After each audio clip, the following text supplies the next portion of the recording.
G'day people, how you going? In today's video, I'm going to just talk a little bit about why corruption in politics seems to persist. So, as you know, we have this problem with the federal government and the New South Wales Premier, in which Gladys is perceived to be actually corrupt.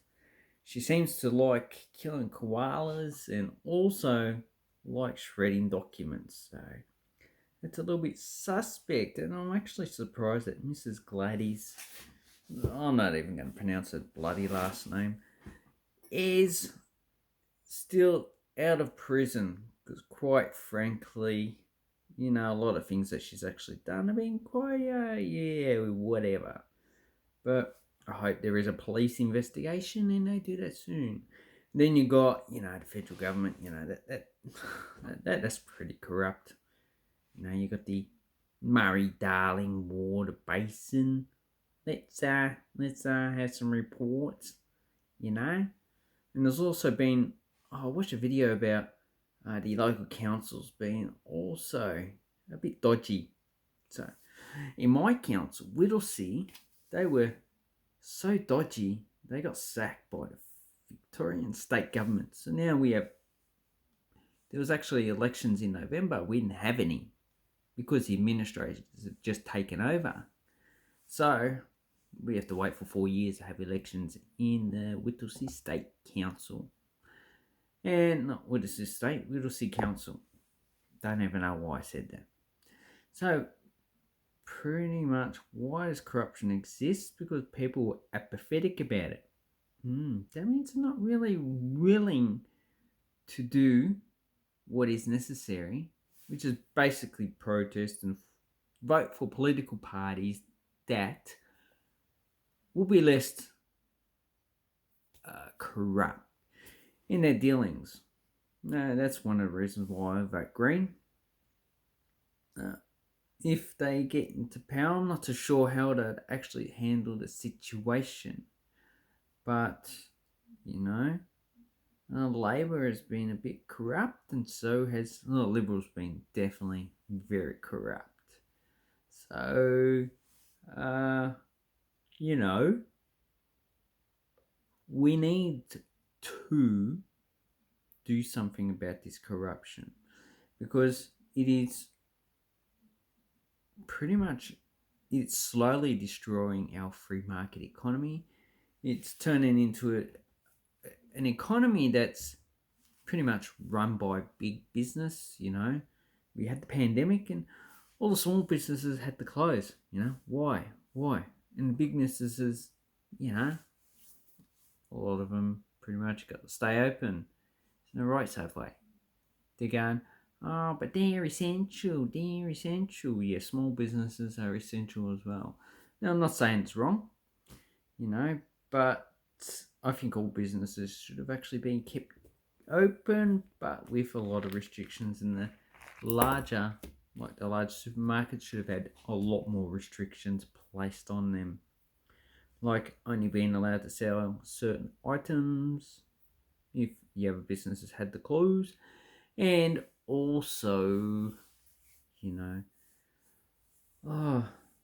only having a certain amount of people in their stores.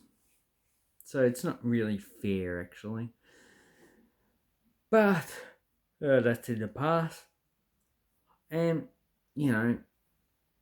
this corruption in which,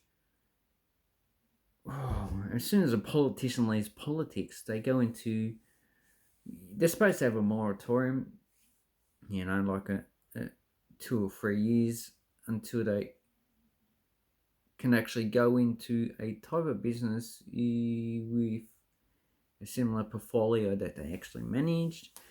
But, it doesn't mean that they can't actually lobby for certain people or businesses and then go and get a job straight afterwards, which wasn't part of their ministerial, portfolio.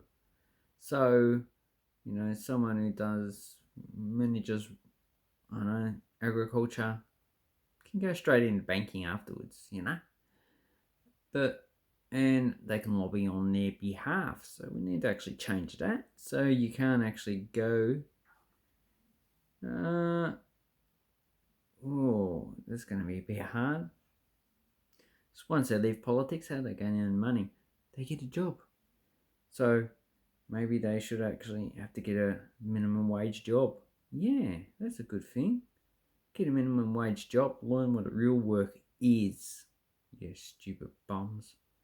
So there's a lot of these career politicians that, they're intertwined with small business. So they do things, not only small business, also big business, doesn't matter. But they do things for the business, put in legislation, and they pretty much can do whatever they want. A lot of that legislation is pretty, you can't really read it that well. So it's pretty vague, And another thing too is that politicians make their own laws. So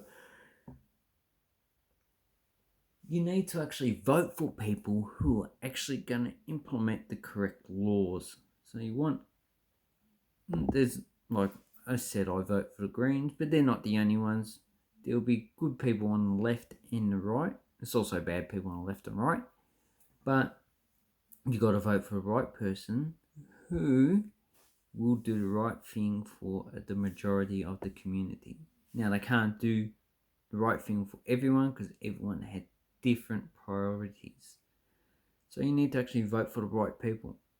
Voting for the wrong people just leads to more corruption. And they'll try and get ways to actually get around the law. That is not actually illegal, but probably vague at best. Anyway, that's my rant on why I think corruption is still around. We're trying to get rid of it, but if you don't do your part and trying to force politicians to do the right thing, it's just gonna get worse. Hooroo.